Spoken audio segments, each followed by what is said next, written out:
Continue with chapter financial statement with the adjustments. In this video, we are going to discuss question number 27. The following are the balances of Messer Gupta and Company as on 31st March 2017. आपको एक trial balance given है, कुछ adjustments given है, stock है, plant and machinery और patents की depreciation है, salaries का पॉइंट है, इंश्योरेंस है, बैड डेट्स है एंड रेंट रिसीवेबल है. जिनकी एडजस्टमेंट्स है उनके साथ हमने डॉट लगा लिया ताकि हमें पता लगता रहे कि इनकी एडजस्टमेंट्स आ गई. ठीक है, so format is ready. Let us start. The very first is cash in hand. Cash in hand balance sheet में जाता है एसेट साइड. सो लिख लिया हमने cash in hand 540. Second is cash at bank, ये भी बैलेंस शीट में ही जाता है asset side cash at bank. Purchases ये जाते हैं हमारे ट्रेडिंग अकाउंट में. सो हमने लिख लिया टू परचेजेस. ध्यान में हम रखते हैं रिटर्न, तो यहाँ रिटर्न आउटवर्ड भी है. सो परचेजेस हम अंदर लिख लेंगे. Then it is return inward, मतलब सेल्स रिटर्न है तो पहले सेल्स भी होंगी तभी सेल्स रिटर्न, इसमें से हम क्या कर देंगे -680. Then it is wages. Wages trading account में जाता है. सो ट्रेडिंग अकाउंट में लिख लिया to wages 8480. Fuel and power trading account में जाता है to fuel and power 4730. Then it is carriage on sales. Sales का खर्चा इनडायरेक्ट है, इनडायरेक्ट खर्चे P&L में जाते हैं. तो यहाँ हमने ट्रेडिंग अकाउंट को ख़त्म करके टू लिख लिया टू कैरेज ऑन सेल्स. ठीक है, ये आपके पास अमाउंट है 3200. नेक्स्ट अगर हम देखें तो कैरेज ऑन परचेज है. परचेज हमारे लिए डायरेक्ट खर्चा है. सो इसको हम लिखेंगे ट्रेडिंग अकाउंट में carriage on purchase 2040. Then it is stock first April, ये ओपनिंग स्टॉक है. ट्रेडिंग अकाउंट में लिखेंगे to opening stock 5760. Then it is building. Building हमारी जाती है बैलेंस शीट में. सो बैलेंस शीट में एसेट साइड लिख देंगे building 32,000. Then it is freehold land, ये भी हमारे लिए एसेट है, बैलेंस शीट में जाएगा free hold land 10,000. Machinery balance sheet में डॉट लगी है मतलब इसकी एडजस्टमेंट है. पेटेंट बैलेंस शीट में डॉट लगी है मतलब इसकी एडजस्टमेंट है. सो मशीनरी 20,000 एडजस्टमेंट है इसलिए अंदर लिखेंगे. पेटेंट्स इसकी भी एडजस्टमेंट है इसलिए इसको भी अंदर ही लिखेंगे. Then it is salaries. Indirect खर्चा है P&L में जाएगा. डॉट लगी है मतलब इसकी भी एडजस्टमेंट है इसलिए सैलरीज की वैल्यू भी हम अंदर ही लिखेंगे 15,000. Then it is general expense P&L, insurance P&L to general expense to insurance. General expense की अमाउंट है 3000. इंश्योरेंस के साथ डॉट लगा है मतलब इसकी एडजस्टमेंट है इसलिए अंदर लिख लिया.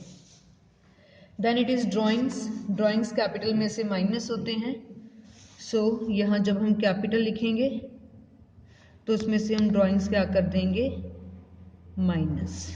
That is ₹5245. Then it is debtors. Debtor भी हमारी बैलेंस शीट में ही जाते हैं एसेट साइड.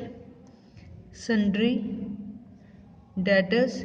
बैड डेट्स का पॉइंट है इसके लिए इसकी भी एडजस्टमेंट है, अंदर ही लिखेंगे 14,500.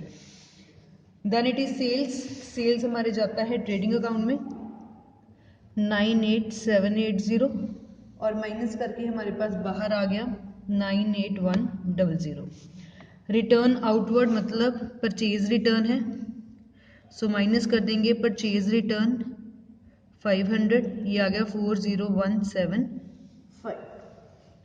Then it is capital account, ये जाते हैं हमारी बैलेंस शीट में. सो बैलेंस शीट में लिख लिया कैपिटल 62,000. क्रेडिटर्स बैलेंस शीट में जाते हैं liability side. Sundry creditors 6300 rent credit side है, मतलब हमारी इनकम है, डॉट लगा है मतलब इसकी एडजस्टमेंट है, सो लिख लिया बाय रेंट 9000। सो जितनी भी आइटम ट्रायल बैलेंस के अंदर थी उसकी एक बार ही एडजस्टमेंट होनी थी, हमने एक बार ही लिख लिया, एडजस्टमेंट कर ली। Then it is further adjustments, इनकी दो बारी होती है। सबसे पहले आपको गिवन है क्लोजिंग स्टॉक। सो पहली बार क्लोजिंग स्टॉक जाता है हमारे ट्रेडिंग अकाउंट में बाय साइड, सो लिख लिया बाय क्लोजिंग स्टॉक।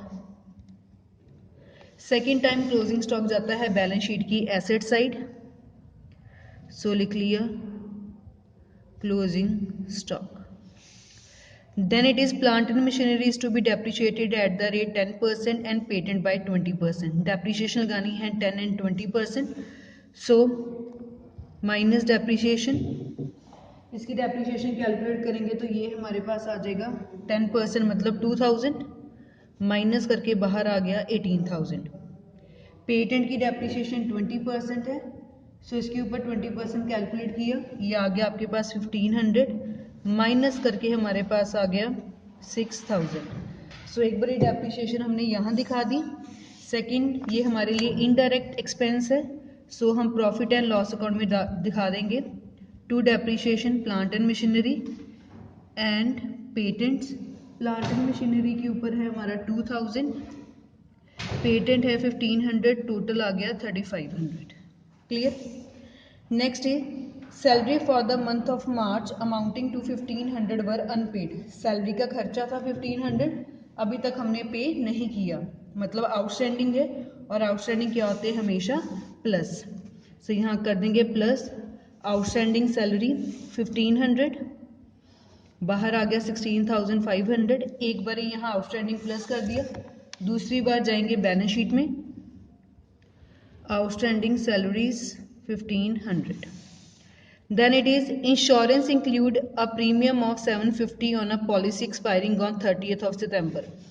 170 जो है प्रीमियम की अमाउंट है और वो 30 सितंबर तक पे की है, मतलब कितने मंथ की हमने एडवांस दे दी, हमने तो सिर्फ मार्च तक ही काउंट करना होता है, इसलिए अप्रैल, मई, जून, जुलाई, अगस्त, सितंबर 6 महीने का हमने जो खर्चा है वो ज़्यादा दे दिया, जिसको हम प्रीपेड बोलते हैं। सो अगर कैलकुलेट करें तो 170 6 महीने का ज़्यादा दिया है, हमें 12 मंथ्स का चाहिए, तो इसको सॉल्व करके हमारे पास आ जाएगा 85। सो 85 इज योर प्रीपेड इंश्योरेंस। सो पहली बार हम इसको बैलेंस शीट की एसेट साइड दिखाते हैं, प्रीपेड इंश्योरेंस, और दूसरी बार इसको इंश्योरेंस में से क्या कर देंगे माइनस इन P&L अकाउंट, प्रीपेड इंश्योरेंस 85, और ये माइनस करके हमारे पास आ गया 515। Next is further bad debt 725। Further bad debts का मतलब होता है new bad debts, old bad debts नहीं थे, बाहर ही हैं। सो एक बार ही जाएंगे ये बैलेंस शीट में और दूसरी बार जाएंगे प्रॉफिट एंड लॉस अकाउंट में debit side. Further bad debts है, डेटर में से क्या हो जाएंगे माइनस, क्योंकि न्यू है, दो बार इनकी एडजस्टमेंट होती है, एक बारी P&L में दिखा दिया और एक बारी यहाँ से हमने क्या कर दिया माइनस। ठीक है। Then it is rent receivable. Receivable मतलब अभी मिलना था नहीं मिला, रेंट हमारे लिए इनकम थी, हमने यहाँ देखा था। सो कुछ इनकम अभी आपकी पेंडिंग है, सो ये हमारे लिए एक्रूड रेंट हो गया, एक हमारी एसेट बन जाता है। ठीक है, इसको बैलेंस शीट की एसेट साइड दिखा देंगे क्योंकि पैसा तो कमा लिया चाहे अभी नहीं मिला, और दूसरी बार एक्रूड रेंट यहाँ क्या हो जाएगा plus amounting to 1000, total is 10000। So जितनी आइटम ट्रायल बैलेंस के अंदर थी एक बार एडजस्टमेंट कर दी, जितनी बाहर थी दो बार एडजस्टमेंट कर दी, सब कुछ कर लिया। अब बस प्रॉफिट एंड लॉस कैलकुलेट करना है। सो क्रेडिट साइड का अगर टोटल देखें तो ये बन रहा है 1,04,900। डेबिट साइड बैलेंस कम है तो माइनस करके हमारे पास ग्रॉस प्रॉफिट आ गया, to gross profit that is ₹43715। Gross profit को P&L अकाउंट में ट्रांसफर कर लिया रिवर्स साइड, इसके क्रेडिट साइड का टोटल किया तो ये हमारे पास बन रहा है 53715। इसमें भी डेबिट साइड बैलेंस कम है तो मतलब हमारे पास नेट प्रॉफिट आ गया सो 2 नेट प्रॉफिट माइनस करके हमारे पास आ गया 26275। ठीक है, अब जो ये नेट प्रॉफिट है वो बैलेंस शीट में हमारी कैपिटल में क्या हो जाएगा, plus net profit that is 26275 plus करके हमारे पास आ गया 88275, ड्राइंग्स माइनस की तो ये आ गया हमारे पास 83030। बैलेंस शीट में अगर एसेट और लाइबिलिटीज़ का टोटल देखें तो दोनों साइड इक्वल आनी चाहिए और यहाँ दोनों साइड इक्वल ही आ रही है, 90,830 90,830। Clear? So this was about question number 27 of chapter financial statement with adjustments.